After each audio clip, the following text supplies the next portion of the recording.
Hello, I'm Tom. I'm on response team in Waltham Forest.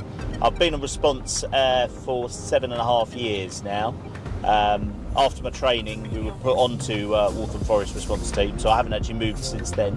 And yeah, I really enjoy. Quick credit before we begin. The original video footage belongs to the YouTube channel Metropolitan Police. This content is used here for commentary, analysis, and educational purposes only.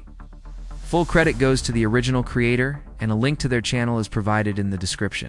Enjoy it. I like response because you do basically everything. You cover so many different type of calls, so you get a really good variety. And yeah.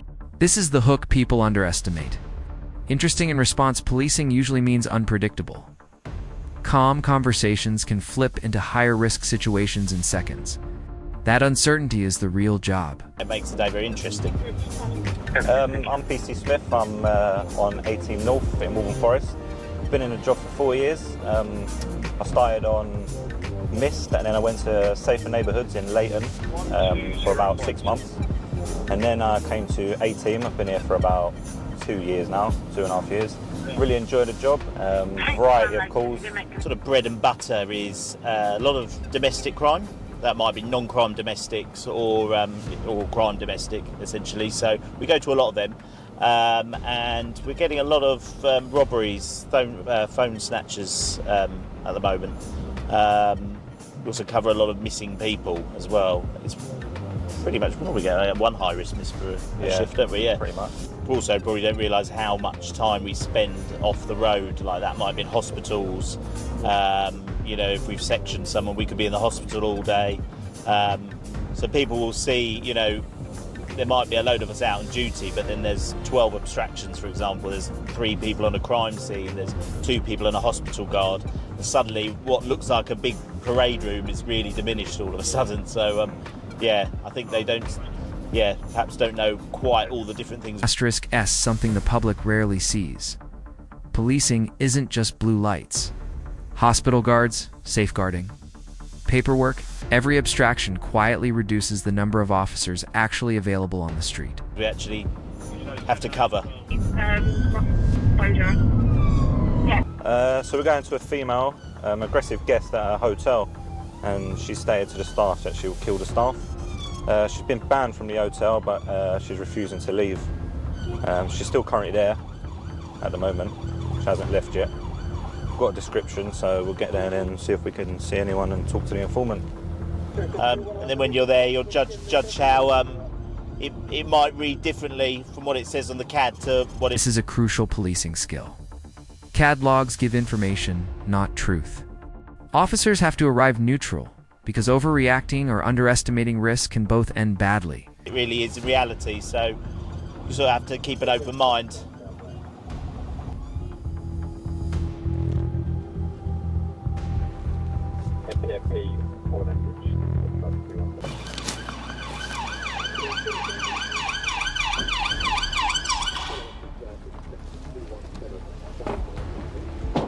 Hello. Hello. Excuse me. What's going? Who? What's going on? Right, all sorted.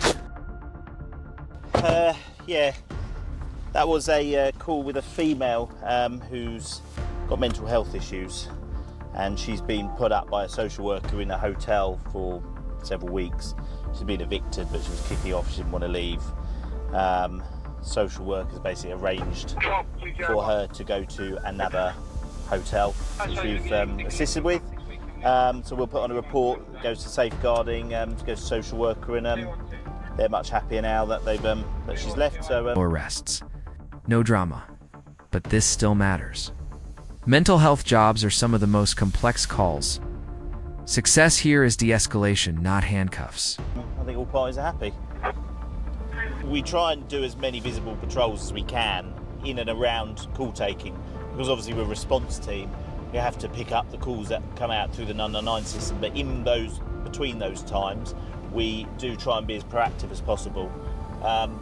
And also, if we go to a call and there's antisocial behaviour, we'll go to that call. They might have gone. We'll put an intel report on that will get flagged to the neighbourhood team, or we drop them an email, say to the ward officers, look, the residents are concerned because that many people are smoking drugs or loitering, and then they will try and put some more of their patrols out and just try and get on top of it.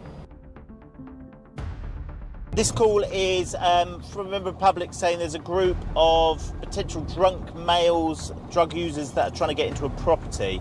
They don't know if they're trespassing at the moment or if the property belongs to them. We do get quite a few antisocial calls, yeah. Drunk males, or drunk females, like they're loitering around, like, businesses and things. And unfortunately, what you do, normally they're fine, they'll move on, and then they just become an issue for someone else somewhere else. So you never particularly solve it. There's apparently one upstairs trying to kick the door in and one trying to kick the door for the main entrance to the flats, the communal area. So we'll go and see what we end up with.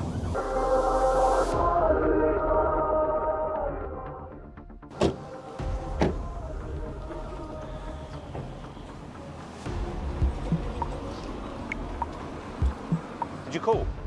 Ah. That's all right.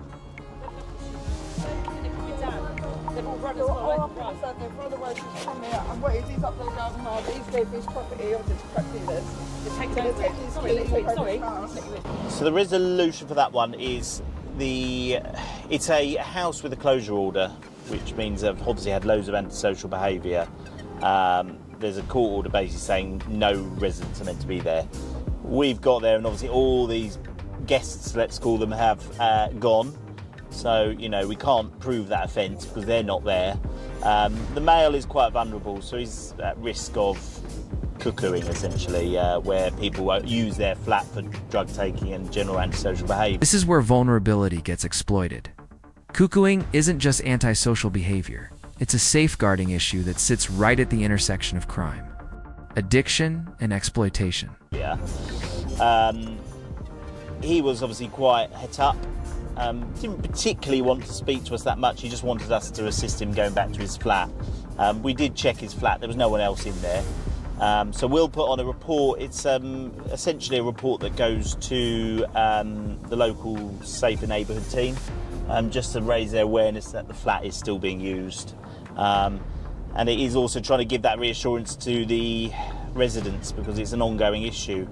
I've just said to them, just keep calling us and we'll just have to keep going back because unfortunately with these things they don't generally get solved on the first go.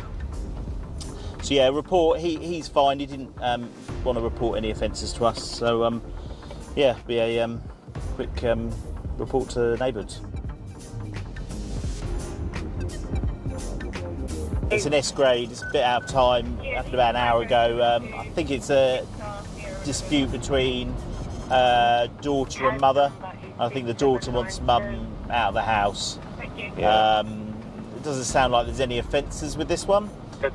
It's not a emergency call, it's just down as an S grade, so we're going at just regular speed. Unless, of course, they call back and say it's kicking off again, then we'd go on an I grade. But at the moment, at normal speed. It says mum's heavily intoxicated, won't leave the address, children at the address, and the informant basically just want mum to leave. Yeah. We're there to prevent a breach of the peace, really, so we were there to prevent it kicking off. Obviously this call is over an hour old, so they haven't called back, so it may have de-escalated already. We'll still log it as a domestic incident, and if she is there, and she doesn't live there, we'll recommend she leaves the address. I don't know the road. So ordinarily we wouldn't pull away from a call we've just TOA'd at. We have to judge the risk ourselves in that, but because they were wanting more units, we haven't got a huge amount today. We've taken that judgment ourselves. We're going to this. If they don't need us, we'll then go back to that call. I think what's happened, it's a police collision. So one of the units was going to a call, an urgent call at the police station where I think a suspect might have been kicking off. And then what's happened, I think a car's pulled out and he's hit the vehicle, and I think the driver of the other car has some injuries.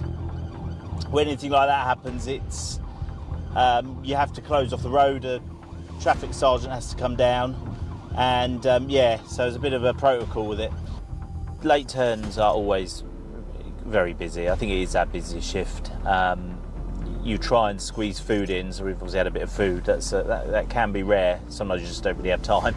But it's been pretty relentless. And One call can come out for one thing, and then once you've dealt with that, another call can come out. It could be the total opposite, and you've got to kind of change your, say, ways. So you could go with you can have a foot chase where your adrenaline's pumping like through the roof, and then you can go to like sudden death where it's like the family's worst moment, and you have to kind of change the ways you are. Do you understand what I mean? especially with, like Ben said, with death, you'll go and do a death message.